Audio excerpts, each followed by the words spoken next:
जय हिंद, नमस्कार। मैं अंबर जैदी स्वागत करती हूँ आप सबका एक बार फिर से हमारे आज के कार्यक्रम में। और मुद्दा वही पुराना है, लेकिन उस पुराने मुद्दे में काफ़ी कुछ नया जुड़ता रहता है। अमेरिका और भारत के बीच ट्रेड वॉर। पिछली बार जब हमने चर्चा की थी प्रोफ़ेसर अंशु जोशी के साथ, तब तक भारत के ऊपर जो टैरिफ है वो ने के इतना ज़्यादा नहीं लगा था, लेकिन अब सेकेंडरी सैंक्शंस और ये सारा कुछ टैरिफ के चलते ये सब हो चुका है। 50% भारत के ऊपर लग चुका है सैंक्शन। अब सवाल ये है कि इसके बाद क्या? और जिस तरह से जियोपॉलिटिकल डेवलपमेंट्स हो रहे हैं बहुत फ़ास्ट, और काफ़ी इक्वेशंस बदलती नज़र आ रही हैं। उस सब के बीच इन सारे सवालों को लेंगे, और ख़ास तौर से जो भारत और चाइना और रशिया को लेकर अभी डेवलपमेंट नज़र आ रहे हैं। प्रधानमंत्री मोदी जापान, और जापान के बाद फिर एससीओ समिट के लिए चाइना, इन सारे मुद्दों को लेंगे और समझने की कोशिश करेंगे कि आगे क्या कुछ हमें नज़र आएगा। बहुत-बहुत स्वागत है आपका अंशु जी। नमस्कार, जय Hind. Amber, thank you so much for inviting me to your show to share my thoughts. Bharat माता की जय। और आज कुछ महत्वपूर्ण मुद्दों पर मुझे आशा है कि हम चर्चा करेंगे।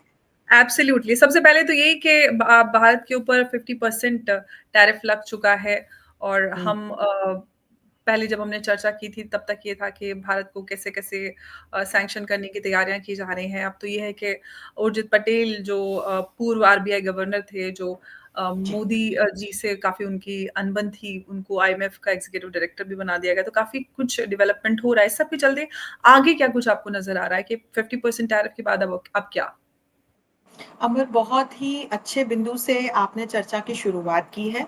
हम लगातार इस बात की चर्चा करते चले आ रहे थे कि व्हाट इफ, लेकिन ऐसा हो गया और इस पर हमने चर्चा की थी कि हमें इस बात के लिए तैयार रहना चाहिए।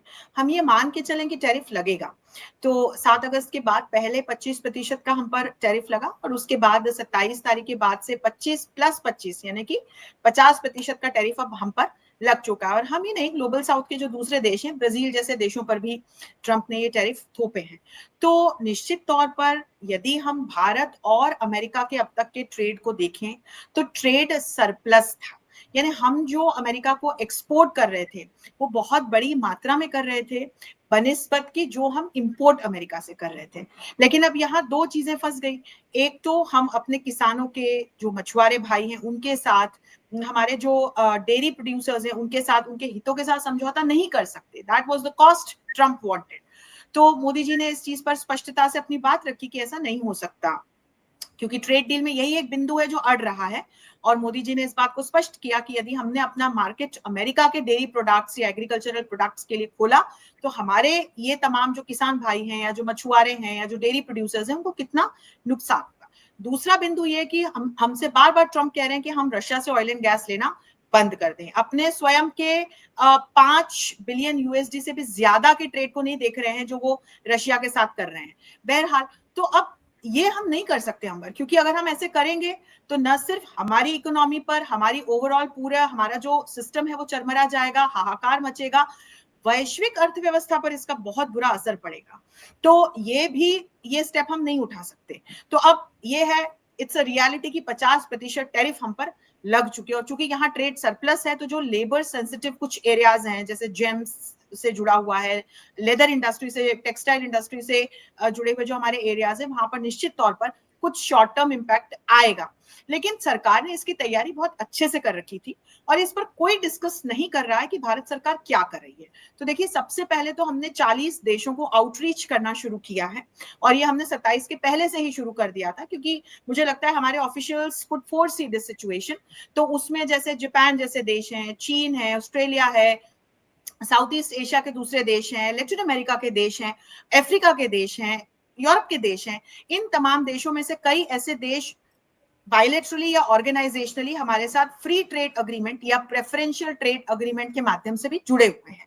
जैसे हमारा जापान के साथ देखें तो जापान के साथ हमारा कॉम्प्रिहेंसिव इकोनॉमिक एक पूरा अग्रीमेंट हो रखा है, सेपा इसको बोलते हैं, तो ये 2011 से एक्टिव है। तो इस तरह के देश जिनके साथ हमारा या तो कोई कॉम्प्रिहेंसिव इकोनॉमिक प्रोग्रेस का कोई अग्रीमेंट हो, या फिर हमारे कोई प्रेफरेंशियल या फ्री ट्रेड अग्रीमेंट्स हो, तो निश्चित तौर पर फिर इससे क्या होगा कि टैरिफ वहां पर ऑलमोस्ट निल हो जाते हैं। तो इन देशों को हम, इनके मार्केट्स को अब हम टारगेट कर रहे हैं कि हम अपना जो हमारा एक्सपोर्ट अब यहां से प्रभावित होगा यूएस से, उसको हम कहाँ डाइवर्ट करें। तो हम एक ये स्टेप उठा रहे हैं। दूसरा, यदि हम देखें अंबर, तो हमारा जो डोमेस्टिक मार्केट है वो अभी मजबूत है। आज ही जापान में हमारे माननीय प्रधानमंत्री ने कहा कि हमारी इकोनॉमी स्टेबल है, हमारे पास 700 बिलियन यूएस डॉलर्स का फॉरेक्स रिजर्व है, और 6.8% की वृद्धि के साथ हम लगातार आगे बढ़ रहे हैं, हमारी एनुअल जीडीपी ग्रोथ है। तो घबराने की बात तो नहीं है, लेकिन हाँ, थोड़ा सा रेजिलियंस के साथ, थोड़ा डायनामिक होते हुए हम सभी को इसमें योगदान भी देना चाहिए। और बार बार हमारे प्रधानमंत्री, हमारे विदेश मंत्री, हमारे तमाम दूसरे जो मंत्रालयों से जुड़े हुए ऑफिशियल्स हैं, वो कह रहे हैं कि हम मेक इन इंडिया को प्रोत्साहन दें। और एक्सटर्नली तो ये बहुत अच्छी तरह से बात आ ही रही है कि अब किस तरह से, जैसे आज जापान के साथ जापान के प्रधानमंत्री ने, हमारे प्रधानमंत्री ने बहुत महत्वपूर्ण समझौतों पर हस्ताक्षर किए हैं, और जापान का जो इन्वेस्टमेंट है वो हम देख रहे हैं कि कैसे लगातार भारत में बढ़ रहा है। तो हमें इस वक्त इन्वेस्टमेंट की भी जरूरत है, क्योंकि हमारे पास मार्केट है, मैन्युफैक्चरिंग कैपेबिलिटीज है, स्किल्ड प्रोफेशनल्स हैं। तो ऐसा नहीं है, भारत टैलेंट का भंडार है, मैन्युफैक्चरिंग फैसिलिटीज के साथ, एक स्टेबल इकोनॉमी के साथ हमारे यहाँ जो इन्वेस्ट करता है, हम उनके रिटर्न्स को एक्सपोनेंशियली करके वापस करते हैं। ये आज हमारे प्रधानमंत्री ने अपने उद्बोधन में बात भी रखी। तो अब देखिए, धीरे धीरे एक एक माइलस्टोन करके मुझे लगता है अंबर कि आगे रास्ता निकलता हुआ जरूर दिखाई पड़ेगा। और मैं आपके चैनल के माध्यम से, इस पॉडकास्ट के माध्यम से एक और बात कहना चाहती हूँ। मुझे ऐसा भी लगता है कि आगे चल करके कुछ महीने बीतने दीजिए, कुछ ऐसा भी होगा कि ट्रंप हमें यू टर्न लेते हुए नजर आए। एब्सोल्युटली, क्योंकि भारत जो है वो डिपेंडेंट नहीं है अमेरिका पे। अमेरिका को जरूरत है भारत की। भारत जो है सेल्फ सस्टेनेंट इकोनॉमी है। हम सारी चीजें खुद ही कर लेते हैं। हमारा अपनी एक कंज्यूमर मार्केट है, हमारी मैन्युफैक्चरिंग कैपेसिटी है, सारी चीजें। तो हमें इतनी परेशानी नहीं होगी। जो समझ में आ रहा है वो ये है कि एक क्वार्टर में थोड़ी परेशानी नजर आ सकती है, लेकिन वो उस पर तैयारी पहले से ही सरकार ने की हुई है। प्रधानमंत्री जापान गए हैं, और काफी इम्पोर्टेंट जो मुआहदे हैं वो हुए हैं। उसके बाद से हम ये देख रहे हैं कि जो एक ग्लोबल चेंजिंग वर्ल्ड ऑर्डर है, उसको लेकर काफी चर्चा हो रही है। जो अमेरिका नहीं चाहता था, उसको खुद अमेरिका ने जो ट्रेड पॉलिसी अपनाई प्रेसिडेंट ट्रंप ने, उसने और उसको तेज कर दिया है। चाइना और भारत को नजदीक वो और ले आए हैं, और चाइना ने भी काफी समझदारी से इस वक्त सब कुछ दिखाया है। भारत के साथ जिस तरह से दोस्ती की है, अब प्रधानमंत्री मोदी जाएंगे, शी जिनपिंग खुद उनका स्वागत करेंगे, तो एक इक्वल पार्टनर की तरह यहाँ पर अब भारत को चाइना देख रहा है, जो कि पहले नहीं होता था। इस सब को आप कैसे देख रही हैं, जो अब तक शायद बहुत कम लोगों की का इस पे ध्यान जा रहा है? अंबर, ये बहुत ही अच्छा बिंदु है, और इस एक बिंदु में बहुत सारे पॉइंट्स हैं, और बहुत सारे टेंजेंट्स हैं, बहुत सारे डायमेंशंस हैं। एक एक करके सबकी और आप सबको ले चलना चाहूंगी। मैं अपने दर्शकों को कुछ फैक्ट्स भी बताना चाहूंगी। वर्तमान जो भू राजनीतिक परिस्थितियां हैं, उसमें हम देख रहे हैं कि कैसे ट्रंप ने हमारे ऊपर, ग्लोबल साउथ के दूसरे देशों के ऊपर अपना एक बहुत ही हेफ्टी टैरिफ इम्पोज किया है, और इसके पीछे के कारणों पर हम लगातार चर्चा कर रहे हैं। ट्रंप ब्रिक्स को नहीं देख पा रहे थे, बर्दाश्त नहीं कर पा रहे थे। जो तमाम ग्लोबल साउथ के देश नेतृत्व की भूमिका में लगातार आगे बढ़ रहे थे, वो ट्रंप को बर्दाश्त नहीं है। ट्रंप जो है वो एक यूएस की हेजेमोनिक पावर अभी भी असर्ट कर रहे हैं ग्लोबल पॉलिटिक्स में, जबकि इस बात को उन्हें समझना चाहिए कि ये दुनिया अब एक ध्रुवीय, द्विध्रुवीय नहीं, बल्कि बहुध्रुवीय है। There are multiple poles of power today, और पावर जो है वो अब सिर्फ टेरिटोरियल पावर या आपकी मिलिट्री पावर से ही डिफाइंड नहीं है, आपकी कल्चरल इकोनॉमिक पावर से भी डिफाइंड है। तो जो भी है, अभी हमारे ऊपर जो टैरिफ लगे, तो इसमें अब किस तरह से, देखिए आप, राजनीतिक संतुलन तो बिगड़ा, क्योंकि अमेरिका के साथ स्ट्रेटेजिक पार्टनरशिप का हमने एक नया अध्याय शुरू किया था, लेकिन एक झटका लगा। तो अब क्या है, अब किस तरह से राजनीतिक परिस्थितियां बदल रही हैं। हम ये ना भूलें कि जितना हमें चीन की आवश्यकता है, क्योंकि कई एक्सपर्ट्स इस बात को रख रहे हैं कि भारत को चीन की आवश्यकता है, मैं इस बात को बताना चाहती हूँ कि हमसे ज्यादा चीन को भारत की आवश्यकता है। वो कैसे? तो आप देखें कि बीते कुछ दिनों में क्या हुआ। ट्रंप ने आसिफ मुनीर को अपने लंच पर बुलाया, अपने यहाँ एक स्पेशल गेस्ट बनाकर उन्हें आमंत्रित किया। फिर आसिफ मुनीर ने भी बदले में ट्रंप के बड़े कसीदे कढ़े, और ट्रंप के को नोबेल प्राइज मिले, इसकी उन्होंने अनुशंसा की। इसके पीछे का कारण क्या था? पश्चिमी एशिया का युद्ध थिएटर। वहां पर हमने बीते दिनों अमेरिका को ईरान के साथ सीधे सीधे इंगेज होते हुए देखा। पहले अमेरिका ने अटैक किया ईरान पर, फिर ईरान ने भी रिटेलिएट किया, ईरान रुका नहीं, पीछे नहीं हटा।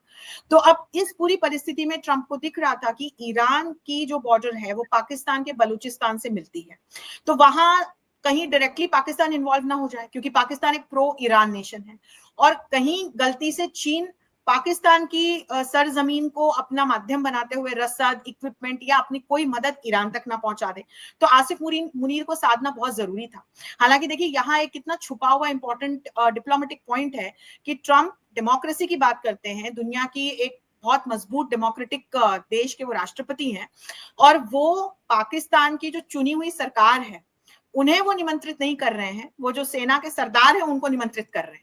तो वो ये इस चीज को हेंस प्रूफ कर रहे हैं कि पाकिस्तान का पूरा सिस्टम फेल्ड है, वहां की जो सत्ता है वो सेना के हाथ में है, जो कुछ डिसाइड करती है वो सेना डिसाइड करती है। बहरहाल अब पॉइंट पे वापस आऊंगी। तो अब ये उस समय तक चला कि हमें लगा कि चलो ठीक है, ईरान के मद्देनजर Trump is trying to woo Munir, लेकिन अब ये तो काफी खिंच गया है, लंबा खिंच गया है। अब इसमें क्या हो रहा है कि अब चीन के लिए अलार्मिंग बेल बजी, क्योंकि चीन जो है वो पाकिस्तान में सबसे बड़ा इन्वेस्टेड देश है, और पाकिस्तान की टोटल एफडीआईज का 49% से भी ज्यादा चीन का लगाया हुआ पैसा है। और वहां पर जो ये एक बेल्ट एंड रोड इनिशिएटिव का चाइना पाकिस्तान इकोनॉमिक कॉरिडोर जो चाइना डेवलप कर रहा है, ग्वादर में बैठा हुआ है इसीलिए पाकिस्तान के, तो उसकी जो अपनी जियो स्ट्रेटेजिक एम्बिशंस है अब उनको झटका लगेगा, क्योंकि वहां ट्रंप आते हुए दिखाई पड़ रहे हैं। ऐसा बहुत संभव है कि यदि अमेरिका ने अपने कदम ज्यादा बढ़ाए पाकिस्तान की और प्रेजेंस अगर पाकिस्तान में ज्यादा बढ़ाई, तो चीन को एग्जिट करना पड़ेगा। चीन एग्जिट करेगा तो ऐसे ही नहीं एग्जिट करेगा। अभी तो चाइना ने सीपैक 2 भी लॉन्च कर रहा है, तो इधर चाइना भी आ रहा है, अभी ये कोशिश करेगा कि पाकिस्तान उससे ना छूटे। लेकिन यदि अमेरिका का वर्चस्व पाकिस्तान में बढ़ता है अंबर, तो पाकिस्तान को भी कहीं ना कहीं अमेरिका और चीन के बीच में किसी एक को चुनना पड़ेगा, जिस तरह की राइवलरी दोनों के बीच में है। और भारत की तरह तो पाकिस्तान की विदेश नीति है नहीं कि हम ऑल अलाइंड रहते हुए एक तरफ अमेरिका के साथ भी रिश्ते बना लें और हम दूसरी तरफ रशिया के साथ भी अपनी बरसों पुरानी दोस्ती को निभाते चले जाएं और दोनों में से किसी को बुरा ना लगे, क्योंकि पाकिस्तान एक्चुअली पपेट है। We are not a puppet, हमारा कोई इस्तेमाल नहीं कर सकता। पाकिस्तान की base, Pakistan as a nation, इन दोनों ही देशों को एज अ पपेट चाहिए, इस्तेमाल करने के लिए चाहिए। तो स्थिति ऐसी बन सकती है कि यदि चाइना यहां से एग्जिट किया, हालांकि पाकिस्तान का शिकंजा गला पकड़ के एग्जिट करेगा, क्योंकि सब कुछ जो है वो लोन दे रखा है, कोई फ्री बीज नहीं बांटे हैं चाइना ने, सब कुछ जो है वो पाकिस्तान को कर्ज दे रखा है। लेकिन यदि अमेरिका आता है, चीन को पीछे हटना पड़ता है, तो फिर चीन के पास क्या विकल्प बचेगा? तब चीन को भारत दिखाई पड़ रहा है। यही कारण है कि चीन के तेवर बदले हुए हैं, इतने सॉफ्ट जो हैं सुर हैं, शी अगवानी के लिए तैयार है हमारे प्रधानमंत्री की। और दूसरा, ब्रिज में रशिया को देख रही, क्योंकि हम झुके नहीं, हम रशिया के साथ खड़े हुए हैं। रशिया का यदि हम नेचुरल अलाई देश हैं, तो दूसरी तरफ चाइना भी नेचुरल अलाई देश है। तो मुझे लगता है कि जो ये शंघाई कोऑपरेशन ऑर्गेनाइजेशन की मीट होने वाली है, जिसमें परसों हमारे माननीय प्रधानमंत्री शिरकत करेंगे, साइडलाइन पर शी से भी बात होगी, यहाँ रशिया की भी बड़ी भूमिका बनती है। और इसके हवाले से फिर यदि हम देखें तो मुझे लगता है आगे चीजें थोड़ा, मुझे लगता है पॉजिटिव एंगल की तरफ बढ़ेंगी। तो यदि ऐसा होता है तो पूरा जो बैलेंस ऑफ पावर है वो चेंज हो जाएगा। अभी जिस तरह की लॉबीज बनी हुई है, आप देखिए क्वाड हिंद प्रशांत क्षेत्र में 4 मेंबर नेशंस ने, जिसमें अमेरिका और भारत की प्रमुख सहयोगी देशों की भूमिका रही है, ऑस्ट्रेलिया और जापान बाकी के 2 सहयोगी देश है, मतलब 4 देशों का क्वाड्रिलेटरल सिक्योरिटी डायलॉग है। हिंद प्रशांत क्षेत्र में ये जो बना है, ये कहीं ना कहीं से स्टेबल न्यूट्रल रखने के लिए किस लिए बना है? चाइना से के इन्फ्लुएंस से फ्री रखने के लिए क्वाड बना है। क्वाड पर क्या असर पड़ेगा आप देखिए। इसी तरह से जो दूसरी संरचनाएं हैं उन पर भी असर पड़ेगा, लॉबीज पर भी असर पड़ेगा, और ये बहुत तेजी से फिर जो है हमें अंतरराष्ट्रीय मंचों पर भी जो लॉबीज है वो बदलती हुई नजर आएंगी। एब्सोल्युटली। तो ये तो अब नजर आ रहा है कि जो प्रेसिडेंट पुतिन ने काफी समय पहले जो आरआईसी की बात की थी, वो अब जाकर थोड़ा सा उस पे इंडिया और चाइना आगे बढ़ते हुए नजर आ रहे हैं। लेकिन उससे भी आगे बढ़कर अगर हम चाइना की बात करें, रशिया की बात करें, सबने अपना एक ग्लोबल वर्ल्ड ऑर्डर अपना क्रिएट किया हुआ है, अपनी एक जो वर्चस्व है वो बनाया हुआ है दुनिया में। आपको क्या लगता है कि भारत को भी इसी तरह से अपना एक वर्ल्ड ऑर्डर क्रिएट करने की जरूरत है, ताकि अपनी डोमिनेंस को या अपने वर्चस्व को बनाए रखे? अंबर, देखिए, ग्लोबल वर्ल्ड ऑर्डर, वैश्विक राजनीति में तो एक ही होता है। कभी अपना देखिए, रशिया अलाइंड एक अलग है, वो चाइना का सब अपना अपने एक सारी अपने चीजें अपने नजर एंगल आती से हर कोई अपने आप को महाशक्तिवान देश समझता है। हैं। लेकिन जब आप डेफिनेशनली देखते हैं, जब आप कंसेप्ट अप्लाई करके देखते हैं, उसमें आप शक्ति के जब एलिमेंट्स का प्रयोग करके और फिर वे करते हैं, तो समझ में आता है कि ग्लोबल वर्ल्ड ऑर्डर में कौन कहाँ खड़ा है, और फिर कौन अपनी बात मनवा लेता है, कैसे मनवा लेता है, इस पर भी बहुत चीजें डिपेंड करती हैं।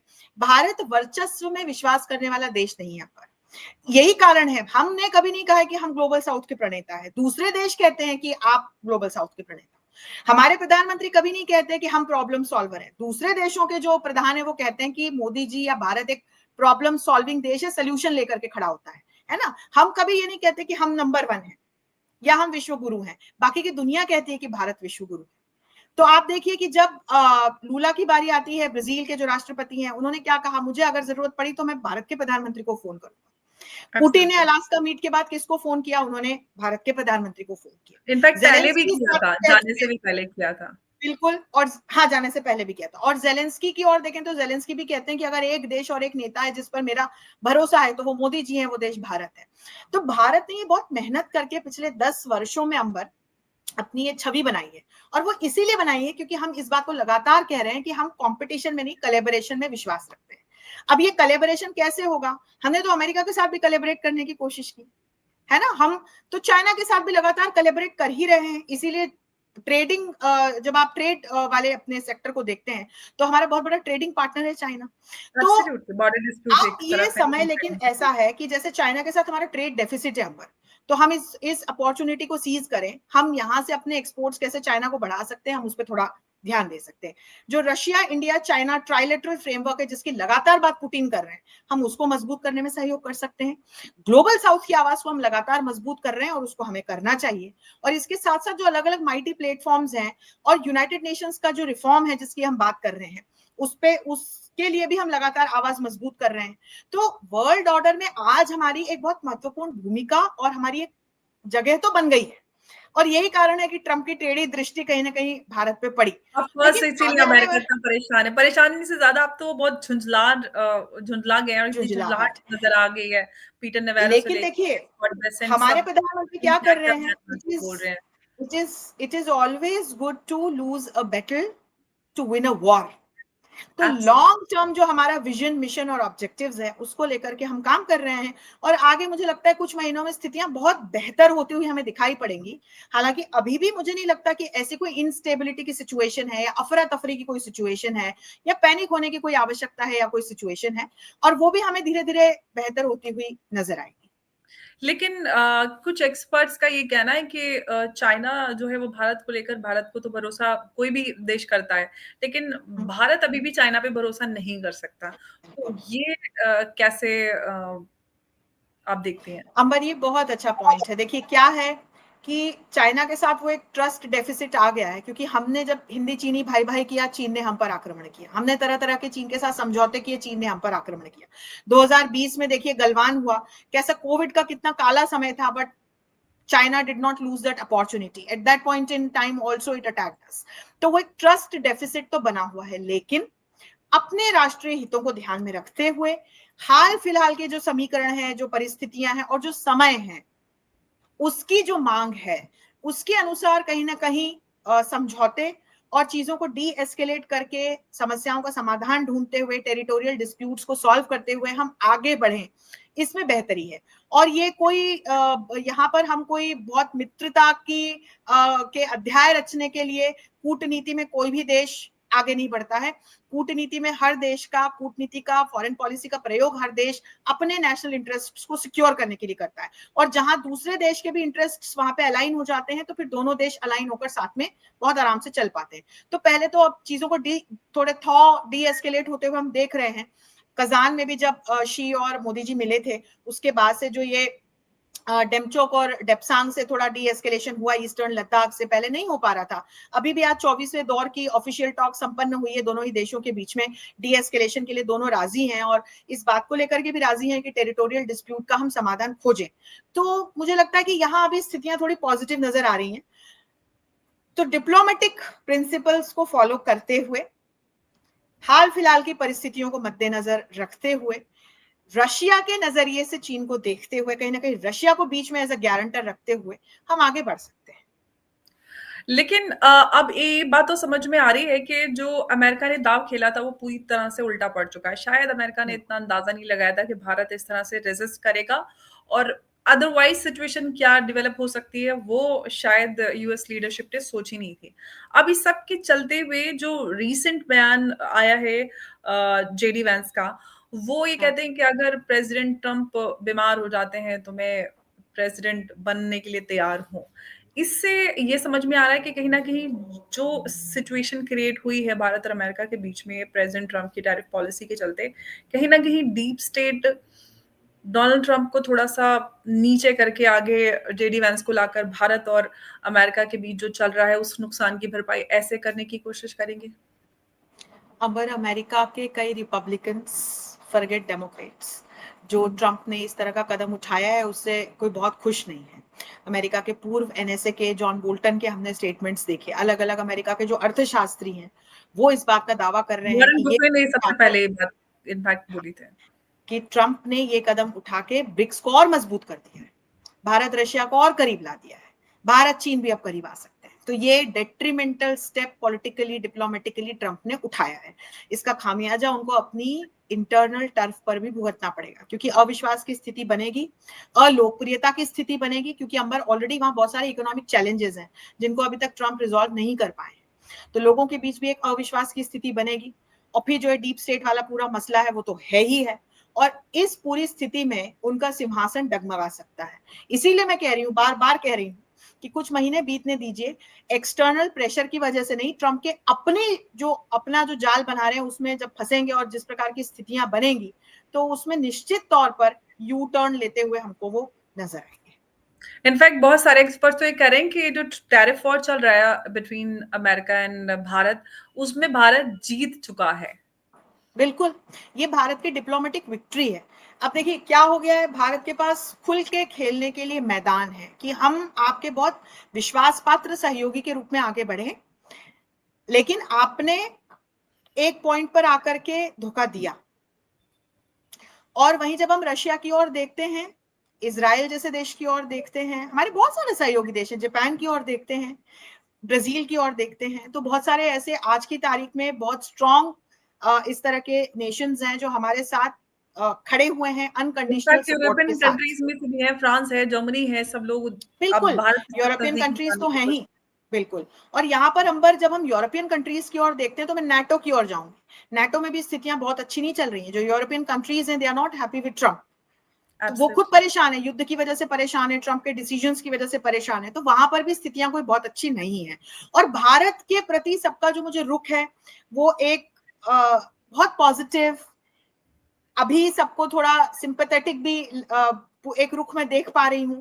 और इस तरह से भारत ने कम से कम अपनी छवि बिगड़ने से बचाने में और अपनी अच्छी छवि बनाए रखने में कम से कम सफलता अर्जित कर ली, और ग्लोबल साउथ के बीच में कि हम नहीं झुके, हम ग्लोबल साउथ के हित की कीमत पर नहीं झुकेंगे, हम नहीं झुके, हम सुदृढ़ता के साथ जो डटे हुए हैं, तो एक भारत की बहुत गंभीर देश के रूप में, सुदृढ़ डटे रहने वाले देश के रूप में, एक प्रिंसिपल नेशन के रूप में छवि बनी है। तो बिल्कुल सही बात एक्सपर्ट्स कह रहे हैं, जो एक कूटनीतिक विजय जिसको हम कहते हैं वो भारत की हुई है, क्योंकि लॉन्ग टर्म में ये तमाम जो चीजें हैं वो हमें सॉल्व होती हुई नजर आएंगी। 1998 में भी हमारे ऊपर ऐसे ही सैंक्शंस लगे थे जब हमने अपना परमाणु परीक्षण किया था, वो सैंक्शन सारे धीरे धीरे लिफ्ट हो गए। तो ये कह सकते हैं कि भारत के लिए हमेशा जो प्रधानमंत्री मोदी कहते हैं ना कि आपदा में अवसर, तो एक बार फिर से भारत के आपदा में सामने अवसर, आपदा में बिल्कुल। अवसर। रिफॉर्म, परफॉर्म एंड ट्रांसफॉर्म, आज भी मोदी जी ने यही अपने उद्बोधन में बात करी है। एब्सोल्युटली, तो भारत के लिए ये एक बार फिर से बड़ा अवसर सामने है, क्योंकि हम वो देश है जो आपदा में अवसर तलाश कर लेते हैं। प्रधानमंत्री मोदी की ये बहुत पॉपुलर स्टेटमेंट है, वो हमेशा इस बात को रखते हैं। और जो अमेरिका और भारत के बीच में ट्रेड वॉर चल रही है उस सब में भारत पीछे नहीं हट रहा है, और कहीं ना कहीं इंटरनल जो बैकलैश है वो भी प्रेसिडेंट ट्रम्प को आना शुरू हो गया है, चाहे रिपब्लिकन्स की ही बात करें, इकोनॉमिस्ट की बात करें। इनफैक्ट एक अमेरिकन कार्टूनिस्ट है, उन्होंने भी एक इस तरह का कार्टून उन्होंने बनाया है जिसमें उन्होंने अमेरिका को बहुत छोटा सा चूहा और भारत को एक बड़ा हाथी के रूप में दिखाया है। तो ये दिखाता है कि वहाँ पर भी उनकी जो क्रिटिसिज़्म है वो तो शुरू हो गई है। लेकिन मागा सपोर्टर को वो खुश करने के लिए जो उन्होंने अपने गुर्गे लगाए हुए हैं पीटर नेवारो और ये वो जो बोल रहे हैं मोदी वॉर और ये सारा कुछ, कोई नैरेटिव बनाने की कोशिश कर रहे हैं क्योंकि वैसे तो काम बना नहीं सैंक्शन से। दरअसल ट्रंप इस बार राष्ट्रपति बनने के बाद लगातार अलग-अलग टर्फ्स पे हारते चले गए। उन्होंने पहले वायदा किया था कि मैं राष्ट्रपति बनते ही रशिया-यूक्रेन युद्ध को समाप्त करा दूँगा, नहीं करा पाए। पश्चिम एशिया में संघर्ष रुकवा दूँगा, नहीं कर पाए। फिर उन्होंने कहा था कि मैं जो मेक अमेरिका ग्रेट अगेन का जो उन्हों कैंपेन लेकर के जीते थे, तो उन्होंने कहा कि अमेरिका की जो अलग-अलग चुनौतियाँ हैं, आंतरिक चुनौतियाँ हैं, अनएम्प्लॉयमेंट से जुड़ी हुई चुनौतियाँ हैं, इन्फ्लेशन से जुड़ी हुई चुनौतियाँ हैं, इनको तुरंत रिज़ॉल्व करूँ, नहीं कर पाए। तो बहुत सारे ऐसी चीज़ें हैं जिन पर ट्रंप लगातार फ्लॉप होते चले गए और मुझे लगता है वहीं से उन्होंने एक अग्रेसिव फिर रूप अख्तियार करना शुरू किया। और फिर उन्होंने अलग-अलग नैरेटिव्स बनाने शुरू किए। जैसे पहले भी एक एंटी ईरान वाला पूरा एक फेज़ चला जिसमें उन्होंने ईरान पर अटैक किया डायरेक्टली। फिर आप देखें रशिया और यूक्रेन में उन्होंने ज़ेलेंस्की और पुतिन को ज़बरदस्ती कन्विंस करने की कोशिश की। इसी चक्कर में ये तमाम मीट्स की और ये सारी मीट्स अगर हम डिप्लोमैटिकली देखें तो कोई सफल नहीं हुई है। वो अपना कितना ही सफलता के झंडे लहरा लें, लेकिन हम इन्हें सफल मीट नहीं कह सकते हैं।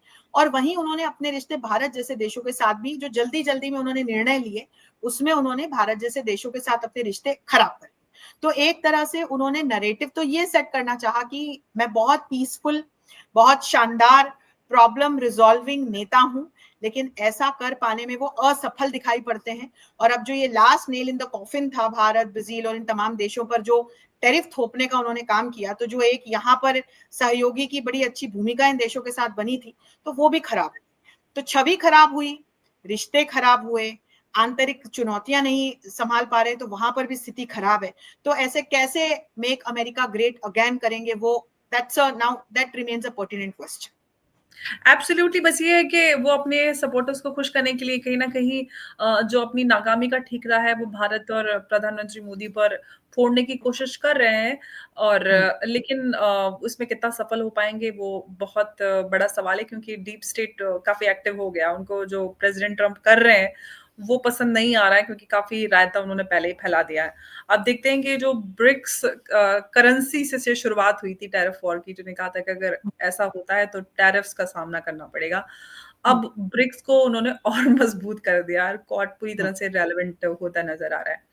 और अब इस पूरे ग्लोबल वर्ल्ड ऑर्डर में भारत का जो स्थान है वो और ज़्यादा मजबूत होता जा रहा है, जिससे अमेरिका को परेशानी शायद आगे जाकर आज से शायद 10 साल बाद होती, वो परेशानी आज ही नज़र आ गई है और ये भारत के लिए बड़ी अच्छी बात है। जो समस्या हम आज से 10 साल पहले 10 साल आगे जाके फेस करते हैं, आज वो हमें समझ में आ गई, समय रहते हम तैयारी के साथ आगे बढ़ सकते हैं। अंशु जी बहुत-बहुत धन्यवाद आपका हमारे साथ आज की इस चर्चा में जुड़ने के लिए। नमस्कार, जय हिंद, जय भारत।